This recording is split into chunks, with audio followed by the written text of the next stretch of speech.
Hello guys!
Trabahoso, yun nga lang magra-wrap ka pa pero okay na rin. Madali lang siya lutuin.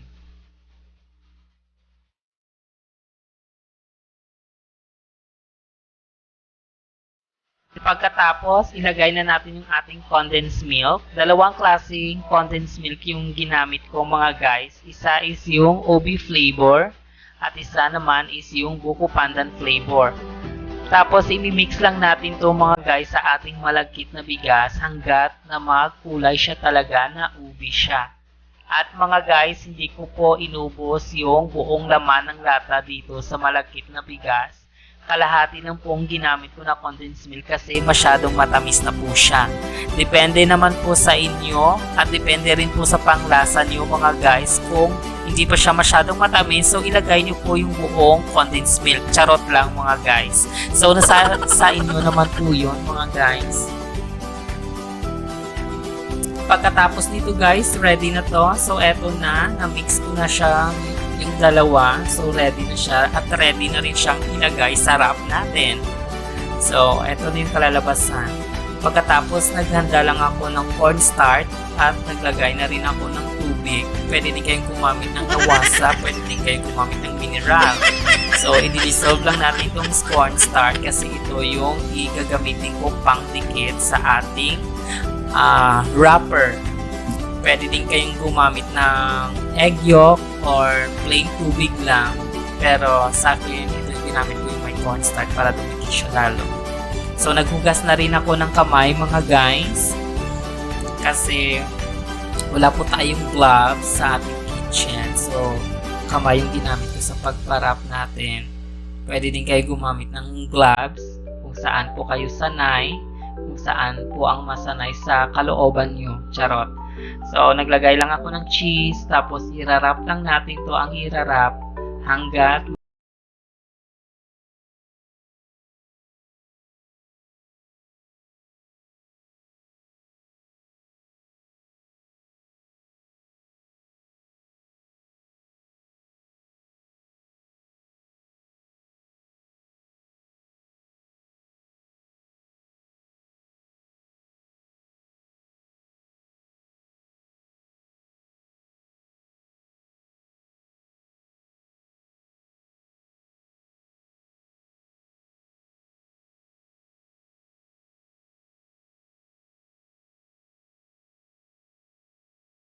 flavor, isusunod naman natin yung ating buko pandan flavor mga guys.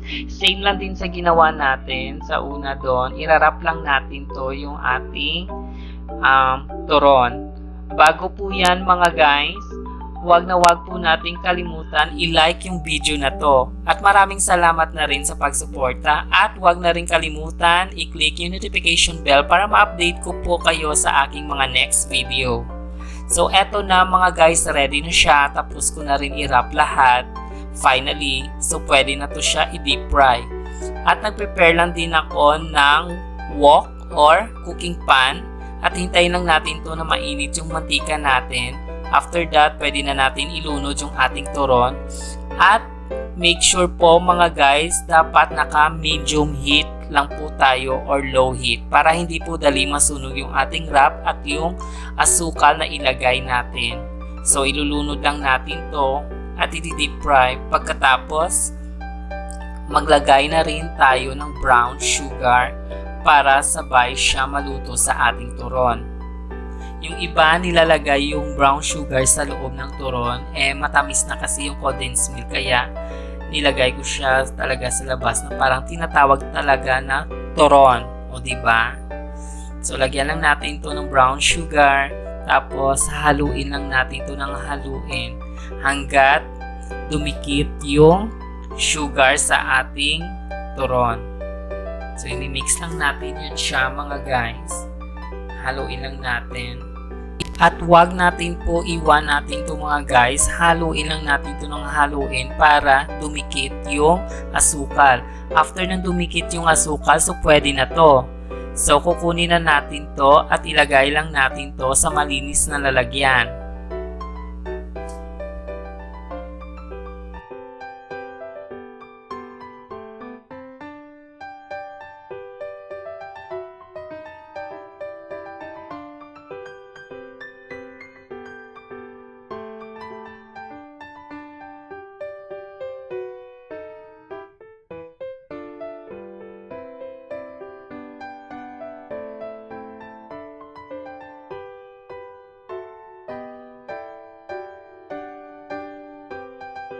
At dapat mga guys, naka-stay low heat lang tayo or medium heat pa rin.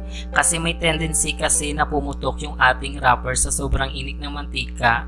Puputok yung wrapper natin, so lalabas yung lahat ng laman ng turon. At tapos na yung ating turon kit or tinatawag nilang turon malagkit or ibos turon. Perfect siya talaga pang merienda mga guys, mga ka-friendship. At perfect din siya pang negosyo. So yummy! So ano pa hinihintay nyo? Huwag na magpatumpik-tumpik pa mga guys. Bumili na ng mga ingredients at itry nyo to sa bahay nyo kasi sobrang sarap po siya. So mga guys, mga ka-friendship, thank you so much for watching for my vlogs for today. Ingat po kayo mga guys. Maraming salamat. Please don't forget to click the subscribe button and notification bell para ma-update ko po kayo sa aking mga video.